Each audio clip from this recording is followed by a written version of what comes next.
Miren, porque la historia siempre es rica en dejarnos provecho.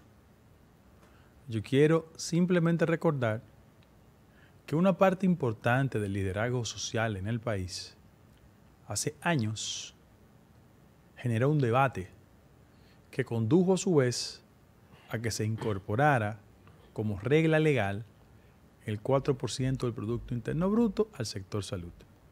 Se han generado grandes debates al respecto. Hay sectores que sostienen que esa inversión no se ha traducido en una mejoría sustancial de la calidad educativa. Creo que tiene razón.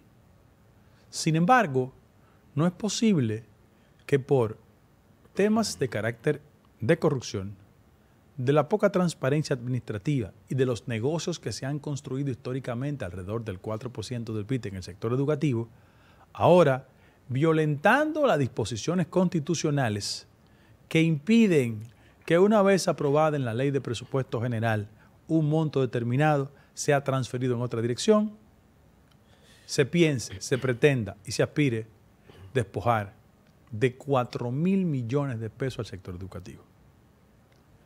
A mí me pasa con el tema de la educación como cuando voy a la iglesia.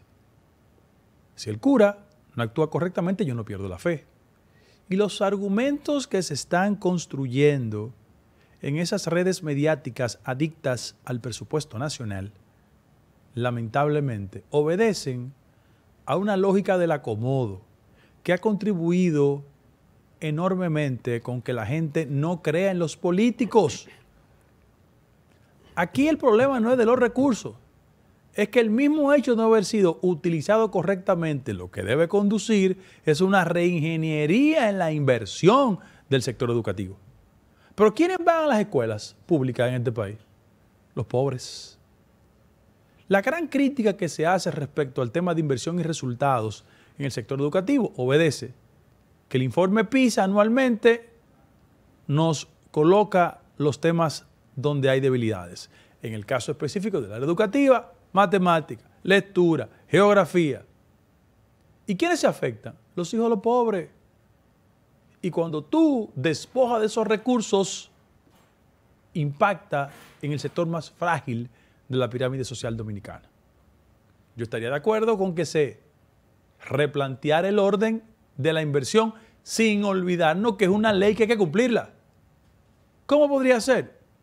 Traer mejores maestros para que en las áreas que tenemos debilidades, matemáticas, ciencias sociales, literatura, geografía, procurar expertos en esas áreas que los hay en Costa Rica, en México, en Cuba, para que contribuya a una mayor capacitación del personal.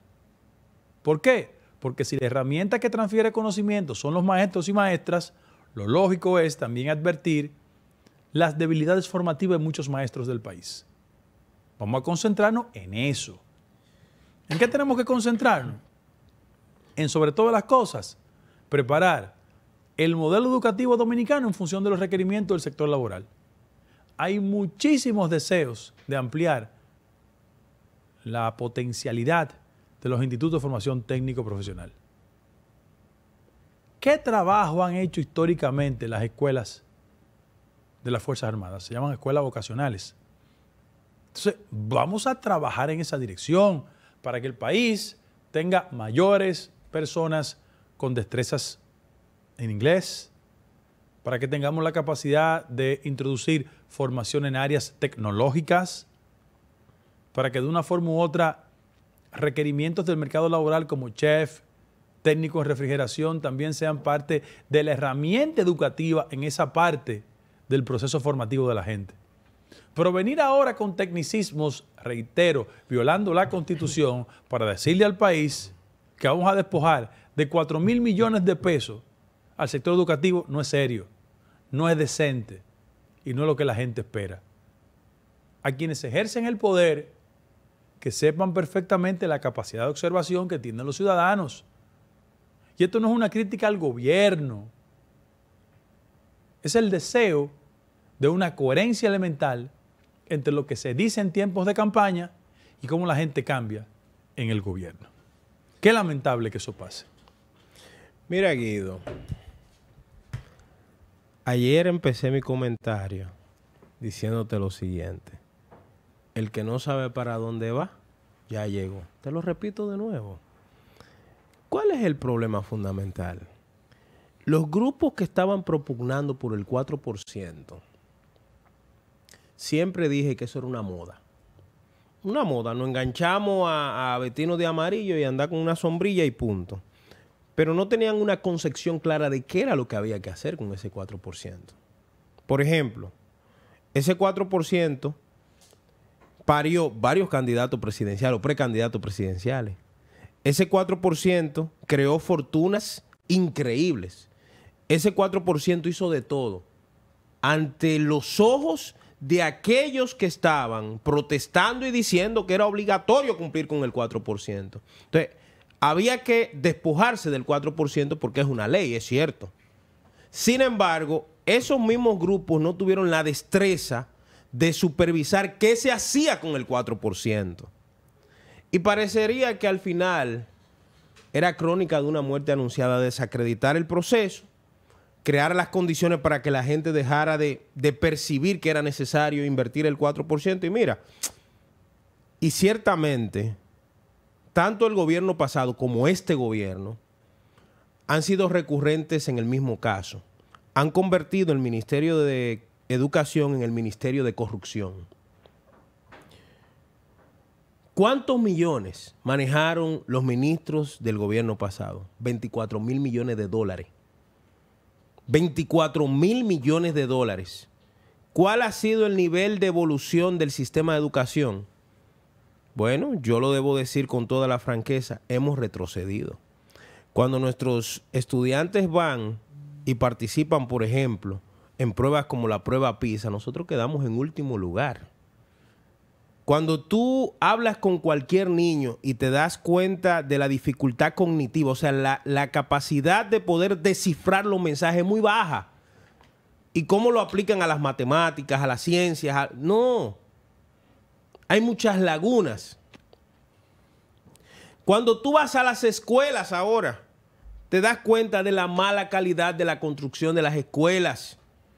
Pero yo te voy a hablar de un aspecto fundamental, el recurso humano. ¿Cuál es la compensación económica que recibe un maestro? Yo te voy a poner un caso. Mira, hace algunas semanas a mí me mandaron lo que está sucediendo en el Instituto Técnico Superior Comunitario. Eso es lo que le decían el Community College, de aquel lado, en la carretera Mella.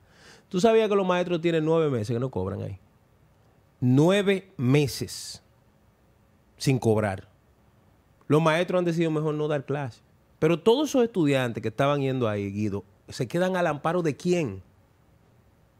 ¿Dónde está el ministro de Educación? ¿Dónde está el ministro de Educación Superior? ¿Dónde está el presidente? ¿Dónde está alguien que intervenga por la matrícula de ese instituto, de esa escuela, de ese colegio, con la finalidad de que se le garantice por lo menos las condiciones mínimas a los maestros? No le importa.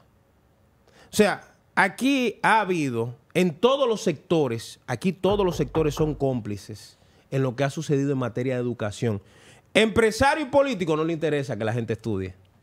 No le interesa que el 4% se emplee. ¿Por qué? Porque un pueblo zombie, bruto, un pueblo donde los paradigmas de la población son un grupo de tigres con una gorra para atrás, un arete, una música, un escándalo. Esos son los parámetros. Esa es la sociedad que nos tocó vivir. Habla con un joven ahora mismo, cualquier joven. Pregúntale, mira, ¿tú sabes quién es Pedro Bonifacio Palacio? Tú que lo vives declamando. Más fuerte. ¿Tú crees que lo sepan? No, hombre. Ah, pero ¿cuál es el problema? No conocen a Duarte. No conocen a Duarte. La responsabilidad es del Estado. El Estado pasado y este Estado ha sido cómplice en lo mismo. Señores, yo fui uno de los que dije que al llegar el doctor Roberto Furcal al Ministerio de Educación entendía que iba a tener un cambio en la educación en República Dominicana y no fue así. Furcal puede decir lo que le dé su gana, que hay persecución, que quieren unirse grupos. Mentira, usted le dio piedra a esos grupos para que le tiraran. Y el ministro actual, tomando en cuenta la universidad que él dirige, prepárense que el desastre que él tiene en la UAPA, eso mismo va a pasar en el Ministerio de Educación. Señores, es así, porque ¿Cuál es el plan para ejecutar el 4%? ¿Cuáles son los proyectos? ¡Ninguno! Señores, todo el tiempo, desde que en el 2012 se abrió la brecha de que se iba a dar el 4%, los políticos abrieron los ojos y los empresarios lo abrieron más grande. ¿Dónde está Educa? ¿Dónde está? Que habló muchísimo y esto y que el 4%. ¿Dónde están los sombrillas amarillas? ¿Dónde está Robles? ¿Dónde está José Rijo Prevó? Todos esos tigres que andaban con una sombrilla jodiendo frente al palacio, ¿dónde están? No, Manuel Robles está en el gobierno. Pana full mío, jugador de basquetbol conmigo. Entonces, Está en el gobierno. El discurso es una cosa, Guido. La práctica es otra. El 4% es un botín económico de los políticos y los empresarios. Al final, es una nueva forma de seguir jodiendo al pueblo, de burlarse de la ignorancia. Y ese plan que hicieron de que Quisqueya aprende contigo, ¿qué pasó con ese dinero, Guido? Se redujo el analfabetismo, se eliminó en República Dominicana. Señores, es que un pueblo que piensa no le conviene a los políticos y a los empresarios porque se sabe sus derechos. Le conviene a este pueblo que aguanta toda esta vaina que han hecho ellos. Vamos a una pausa. Ponemos con esta que es Tu Voz al Mediodía.